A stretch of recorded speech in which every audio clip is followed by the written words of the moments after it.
Hi, in this second part of the video of Essay 2024 analysis, I'm going to take up four essays today. And in the third part of the video, I'll give you the remaining four essays of section B. In this particular video, I'm trying to explain to you as to what are the contours of the title, because decryption of the title is extremely important, and a lot of people quite often miss out on that. I like you to understand the title carefully, and after that, I will be taking you into the basic expectation that we have got. My intention is not to give you the essay that you can write, because nobody can write somebody else's essay. And for that matter, you can't write your own essay twice. I can't write my essay twice. So I'm going to give you, for all those future aspirants, some fodder, some material here, which is where if they get some topics of the similar nature, they should be able to decrypt the topic with the hint that they are going to get from here. And also, on similar topics, you could possibly use some of the material that I'm sharing with you as part of the essay and the body of the essay that we have got. So let us not get into too much of the background and take one essay at a time. Let me take the first essay. That is the forest precedes civilization, and deserts follow them. So if I'm taking up this topic, forest precedes civilizations and deserts follow them, to understand the title, let us look at carefully that you have in this topic, the plurals have been used, and the plurals have been used twice. Like, for example, you have forest precedes civilizations. So you're supposed to be having reference of more than one civilization.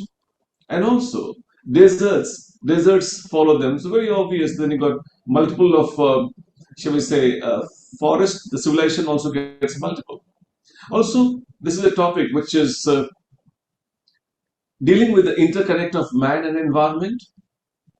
And you could also think of this topic as a metaphor, where you can imagine forest, which is the metaphor for abundance, and desert is a metaphor for deprivation.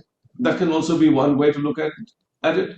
The topic can also be interpreted mentally, where cause and effect connection can also be established.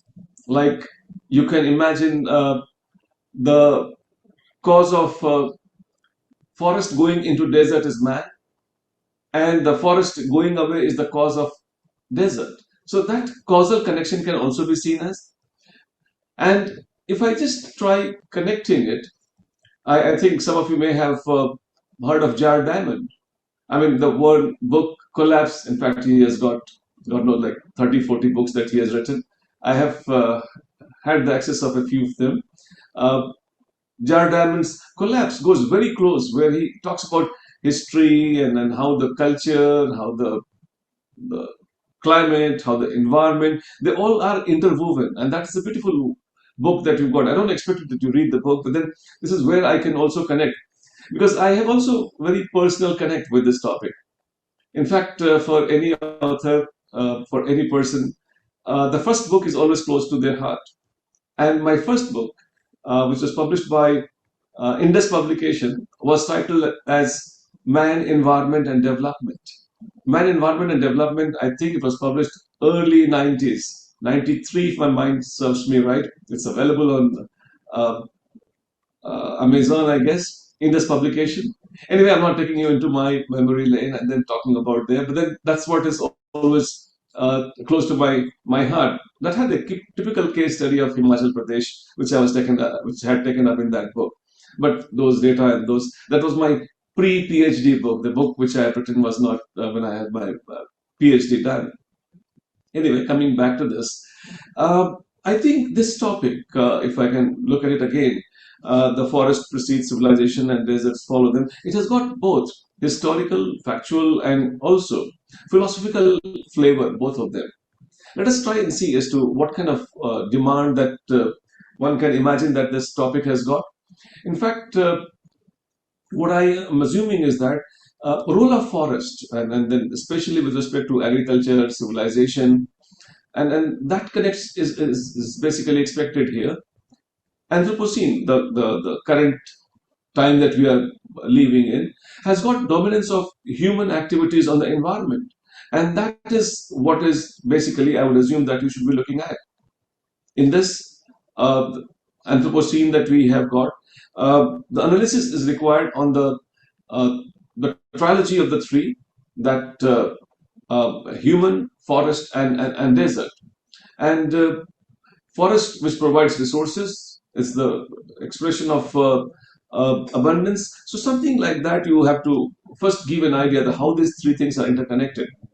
Then you can also go for since there are plurals in that, so you can look into civilizations. Like I can imagine, you can think of civilization of IBC, Inca, that Peru, Brazilian zone, Egyptian civilization, Olmec, that Mexico region that we have got, Mesopotamian, Mayans. I mean, these are like different civilization.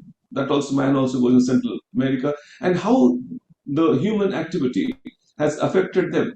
In fact, if you want to really give a real look of freshness into the whole thing, you can take up this Sahel region. I mean, this sub-Saharan region that we have got between savanna and the desert. Savanna being little wet, and then semi-arid, and then you have got desert. So that Sahel region, and then you can see some flavor of what we have done in the past appearing here. Also, if you want to go for even something more recent than that, the peatland crisis, 2015. You know that Indonesia, when you have lots of forest burning and whatnot that happened, and these are the things where the forest depletion, burning, and whatever, palm oil, and all those issues, they also having some connect in the direction that we've done in the past. So I think this way will give you a fresh look to the essay that you have got. In fact, I would say that the uh, ecological footprint of the human actions that you can take up. In fact, a lot of ecological economics issues you can explain here, that how for the economic activities or economic advantages or economic purposes we extracted the resources from the forest, and that had a bearing. In fact, I'd be very happy if you can write something about deep ecology. Deep ecology is which strongly believes in the fact that how to say that, I mean, the humankind is at best is one of the aspect of all the life form that exists on this planet Earth. So that deep ecology concept would really give a fresh look to the whole thing. There's also concept of environmental ethics can be written here, and the kind of biocentrism that we have got. In fact, in environmental ethics, biocentrism, and all those post-humanism development. I'm sure you must have read about them. This environmental ethics, biocentrism, and post-humanism, they really give a beautiful flavor to this topic that we're dealing here, where man is not superior, and that's what I want to convey here. Man is not, I would say, man is not born to consume resources. I mean, that's something, and there is no anthropocentrism. That is what is happening today on this planet Earth. That is not the right thing to imagine. And that aspect can also be, no anthropocentrism can be basically mentioned here. And also, you can also talk about how this, I suppose, we are using this word a lot, intergenerational equity. We talk about equity at a given moment when you have frozen time and space, but intergenerational equity that we talk about, like when we inherited planet, we should not be expecting to inherit worse than what my ancestors had. And when I am basically going to give to the next generation, I have to be conscious of this intergenerational equity. Otherwise, what happens? Forest goes into desert. I mean, you have to keep hammering the point somehow or other. But then, since I'm not talking about how to write essay, I'm just giving you the broad outlines on which around which a theme like this can be written. So that's where you can possibly take up this intergenerational aspect also. Also, I would be happy if you write a little bit around shall we say, those international flavors here, like CBD 1992 Convention on Biological Diversity, that can be quoted as part of the explanation or analysis that you're doing. You can also quote, I would say, UNCCD, United Nations Convention to Combat Desertification. I think it was 1994. You can have that. Paris Agreement can also be quoted, 2015. And these are like international connects that you have got. To give a fresh look to the topic that you are dealing, you can even quote movie Avatar, which gives an insight on how the ecological conservation is vital for the continuation of the society. I mean, that's something which is can give you a very fresh uh, aspect to the entire thing. In fact, a lot of good essays, a lot of marks that the students have got from UPSC are the ones they have not just gone for something which is very dry and too academic. If you can connect with the movie, I suppose it makes sense. You can also think of what can be done about it, like how can we go for uh, sustainably managing or protecting our forest, or climate change, international cooperation, case studies, and those aspects would give you some kind of CTA aspect of the essay, call to action. And I think you can possibly quote Roosevelt here, the American president, that a nation that destroys forest destroys self. I mean, that kind of observation that can also be included here.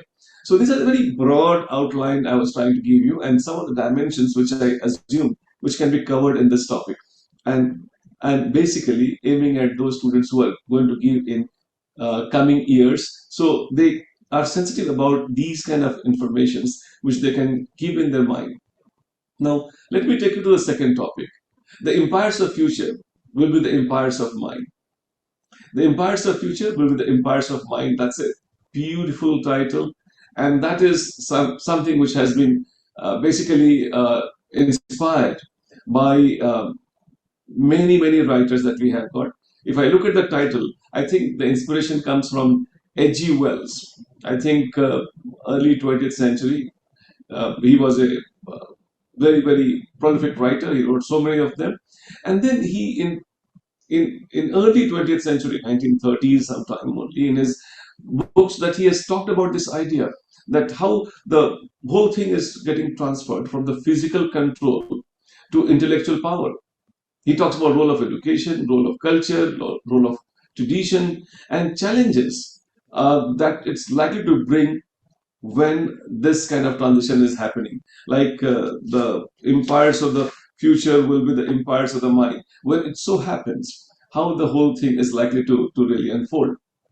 Then I suppose I like you to be sensitive about, and I always like to mention that you should be careful about the word empires being used, the empires of the future. The plural empire is there, and then also empires of the mind, while the mind remains singular. And then the empire is a metaphor for power, empire is a metaphor for control, and creativity to be able to control the situation is what they have got. Also, the genesis of power shift also is very much crucial to this. Like you can see that it is actually shifting at the moment. But power remains same. I mean, power remains singular.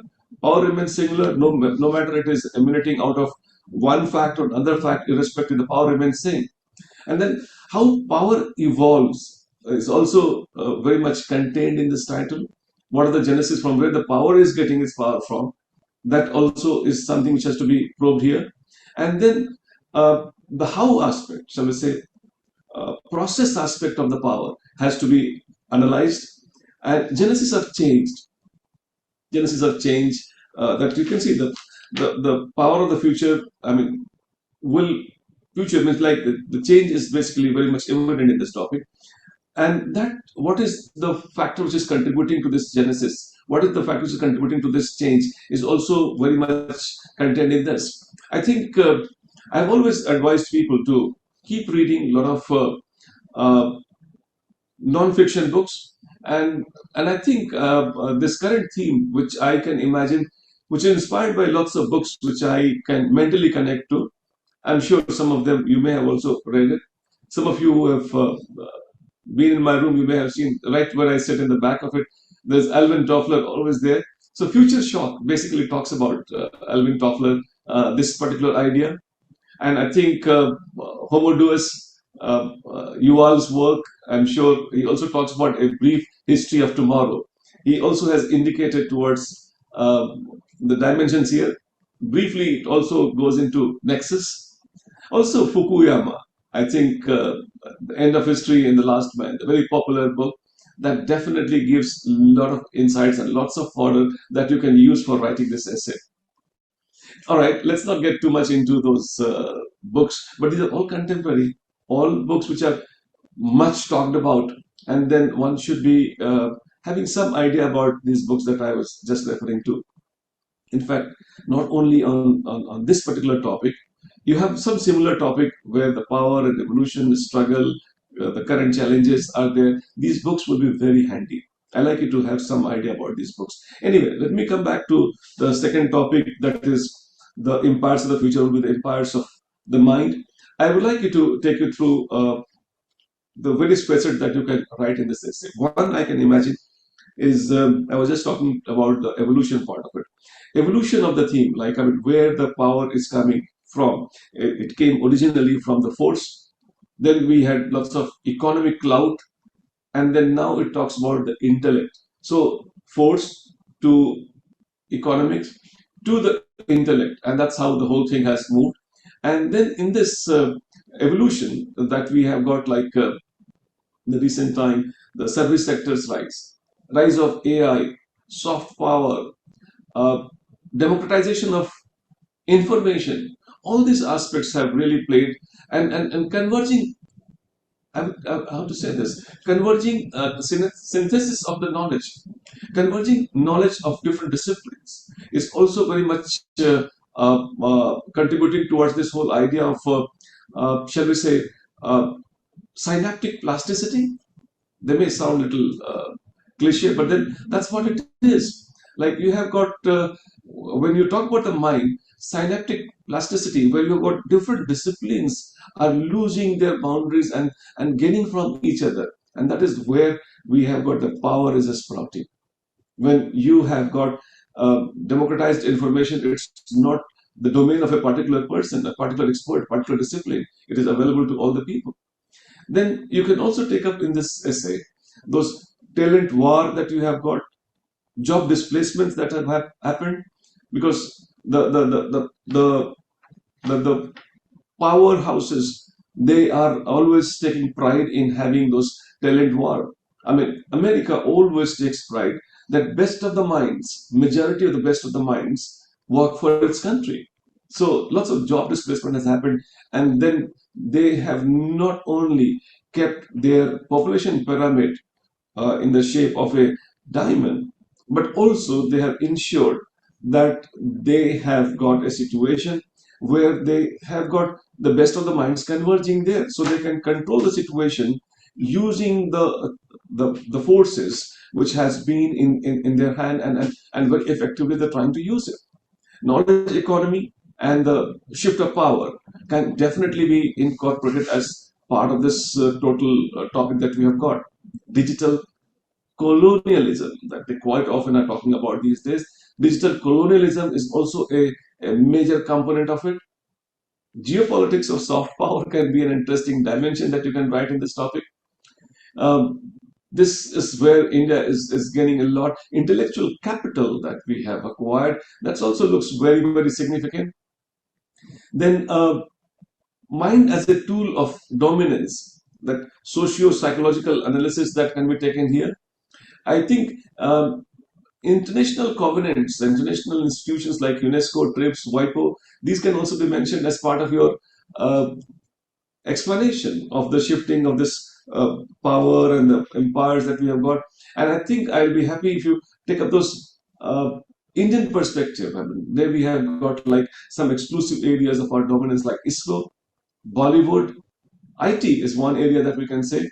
And I think I really like one thing about India. That's not very commonly used, but I think it's a beautiful word: cultural intelligence.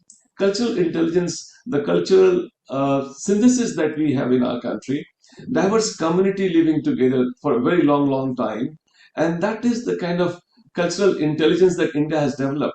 Can be a very, very significant power that we have got, which definitely is reflected in so many facets through which softly we can be a good, powerful claimant of the power that we have got. Also, I would expect that this essay should take the counter argument also, where with the ontological lens that you can look at the false news and deep fake issues, you can look at Cambridge Analytica that you had. You can also look into those, I would say, invasive AI and then mass surveillance that we have got, algorithmic bias that we have got, singularity that we have got. Singularity is a very technical word that they quite often using these days. Singularity where one would imagine that uh, technology getting self-generative in nature. And a lot of fear that we have, it's also can be seen as where the mind is which mind. I mean, the mind that exists in our brain or the mind that exists in AI. I mean, that intelligence there. So that singularity can be a big threat that you can imagine. And I think with all this backdrop, you can also write something towards the way forward that we normally, when we talk about how to write essay, we do discuss. I think these are the things which I assume that they will be handy for you writing essay on this topic or themes around them. Let me take you into the next topic, which I really, really liked when I saw that topic happening. It's also a topic which is very, very close to my heart. There is no path to happiness. Uh, what is that exact topic? There is no path to happiness. Happiness is the path. Isn't it beautiful? I mean, that's what you try internalizing this.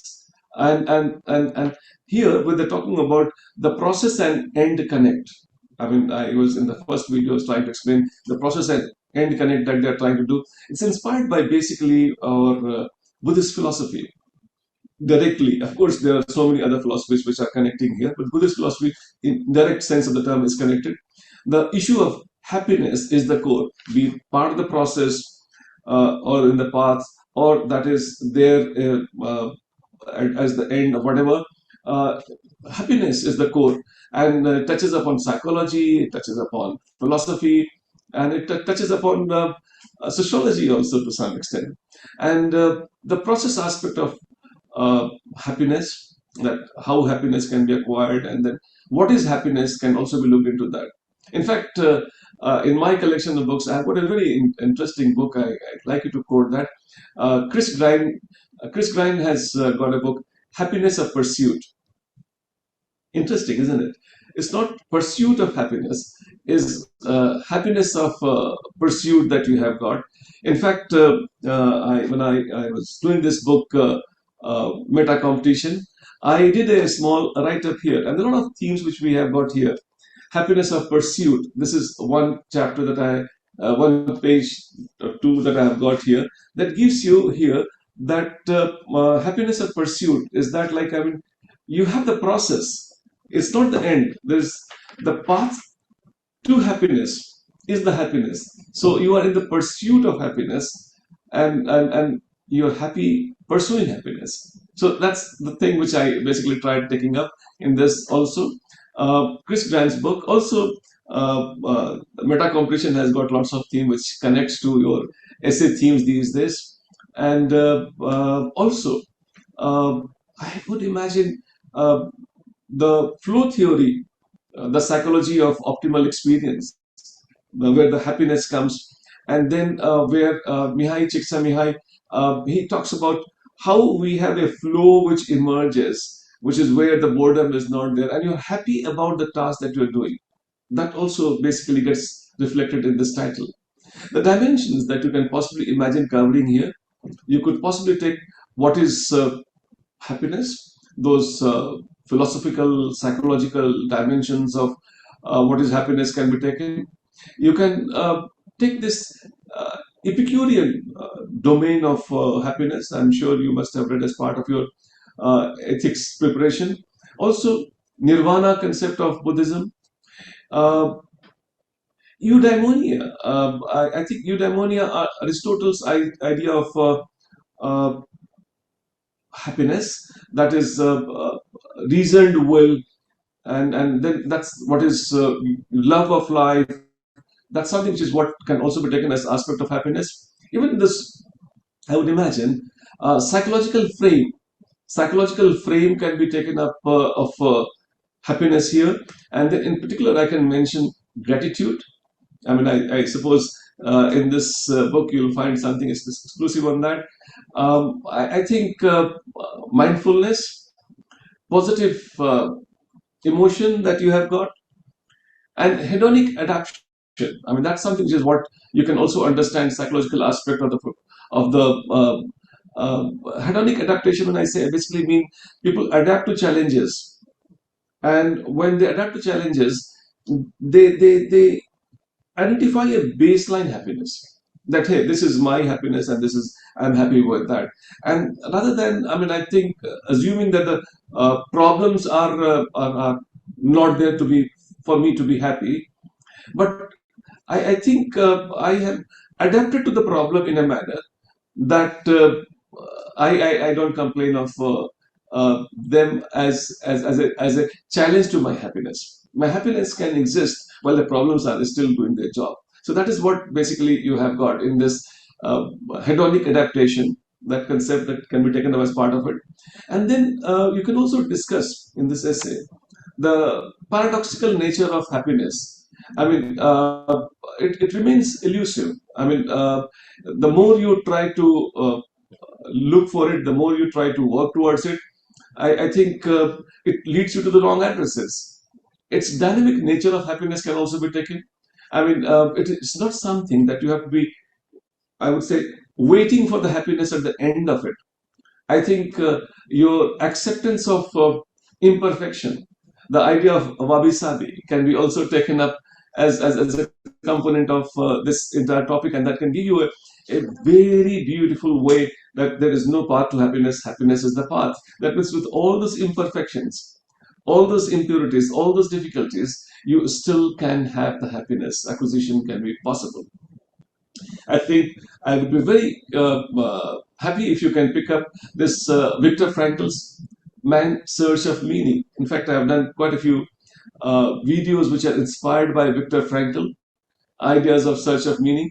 You cannot be searching for uh, the conditions to be happy. You can be happy in whichever condition you are, and that's basically inspired by Viktor Frankl's own experience of those Nazi time that he had to go through. In fact, I suppose the life sketches of some of our contemporary thinkers like Mahatma Gandhi, Dalai Lama, Nelson Mandela, uh, Mother Teresa.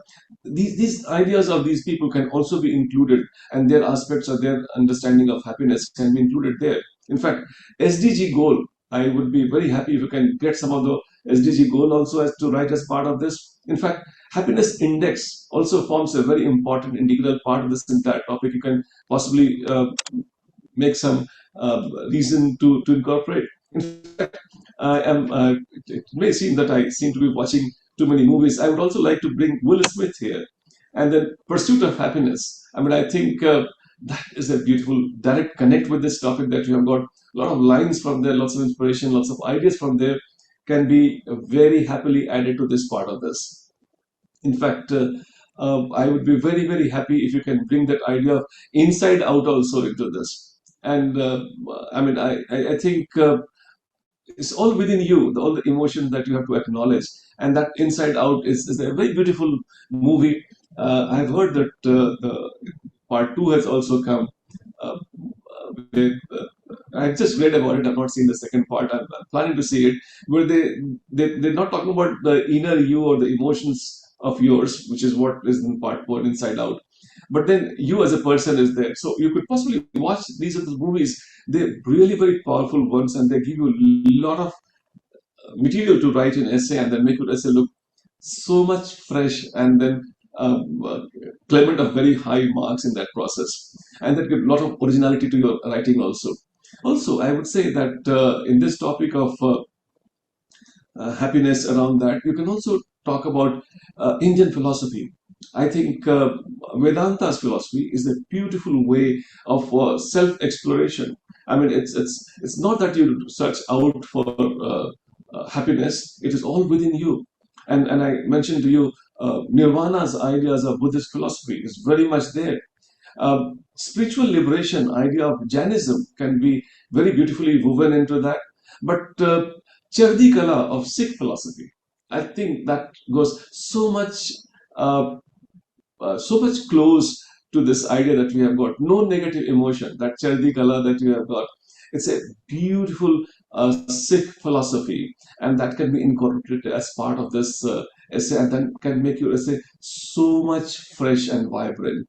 Also, and I would like you to take up some current trends that we have got: work-life balance, meditation, mindfulness, and then they all talk about one common thing, that happiness is not the end. It is just part of the evolution that you have got. I suppose this was one topic which was very, very close to my heart, so I thought a little extra time I've taken to explain this topic. Let me now take you to the fourth topic of this part that we have got. The doubter is true man of science. The doubter is the true man of science. I think if you look into this fourth essay of this year, in the last essay of the part A that we have got, this is where we have got the definite article has to be noted. The definite article that I would say, the doubter, the definite article is a true man of science. A true man is indefinite article that we have got. I think the doubter is a true man of science. I think a man of science is in like any man of science. It's not talking about a particular science that you're talking about, but the doubter has to be a common thing, and that's very interesting take if you can understand. And also, you have got. I think this topic can be taken up on how aspects and why aspects of the concept, how a doubter and why a doubter, and that inquired. I think inquiry that the doubter has got, and that is what basically can form a good core of the system. If you talk about the topic, I think I had a book I read quite some time back, and it's a very common reference. A lot of you must have read this book. Surely you are joking, Mr. Feynman. Surely you are joking, Mr. Feynman. It's a collection of stories, anecdotes, and essays written by Richard Feynman, not written by Richard Feynman. It's a collection of, I like to look at the book again, but it's a collection of his ideas and his beliefs, his anecdotes, and the events of his life. It's a beautiful reading, and I think I strongly recommend you to pick up this book and then read Surely You Are Joking, Mr. Feynman. He was told that he was one of the best minds living. He was a contemporary of Einstein, and in 1960s he got his Nobel, I think. I'm not very sure of the year, but 1960s he got his Nobel, and then his ideas, and this line is basically is coming from his inspiration. And in fact, apart from my favorite Feynman and the book I was talking about, Descartes also has been focused on this whole idea of on a philosophical plane. He said that, hey, unless you have got doubt, you are nowhere. Victor Hugo, I think he also can be quoted here. Victor Hugo's famous line, doubt is key to knowledge. That's what you can imagine. If you want to be knowledgeable, you must have doubt. And my professor used to say, only fools are sure. I think I really like when he used to be, whenever we would say something to my late professor, he would always say like, only fools are sure. So I think I remember. So doubts are important. The kind of dimensions that you can take up for this topic, the doubter is a true man of science. You can say role of doubt, how the role of doubt, which aids or helps a man of science at all the stages, stage of observation, the stage of uh, hypothesis, stage of, I would say, analysis, stage of theorization, or whatever you have got, paradigm or law making, wherever, model making, the doubts at each stage of science and how they can possibly help. In fact, also, you can explain the difference between the various words which are close to doubt. The doubt, dogma, skepticism, cynicism. I mean, those kind of words you can also clarify as part of your writing in this essay. Also, some anecdotes, some examples, some stories that can be picked up where those major doubts that have led to a lot of subsequent discoveries in the science. I mean, Galileo to whatnot that you can think about it. And I mean, I think I like a word here, fallibilism. Fallibilism is something, Falli Bilism. Fallibilism is that human knowledge is subject to error. We are we are supposed to make uh, uh, false assumption. We're supposed to fail, and this falsifiability aspect of the science. We can fail, and we produce science. Science can fail also. So falsibility of the science is probably the best aspect of the science. You prove it. I mean, you have a causal connect to the thing that you are believing in science. If you fail it by the causal, not associational, by a causal explanation, and that is the best part of the science. And then for that, what you require to do, you have to doubt, and that's something which is very important. You can also take up psychological uh, take on this topic of doubter is a true man of science. That is, you can take up cognitive dissonance. On this cognitive dissonance, I have made quite a few videos. You can watch it. Also, uh, I think epistania is a word. I think some of you may have not heard about it.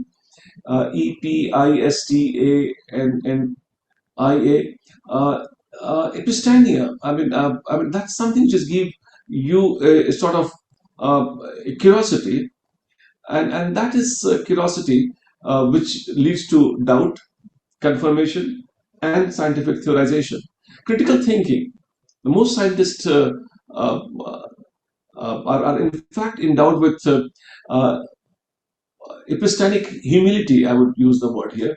Epistemic humility is something which is that you have the humbleness of accepting a, a doubt, a kind of contrary view, an antithesis of whatever you have got in your head.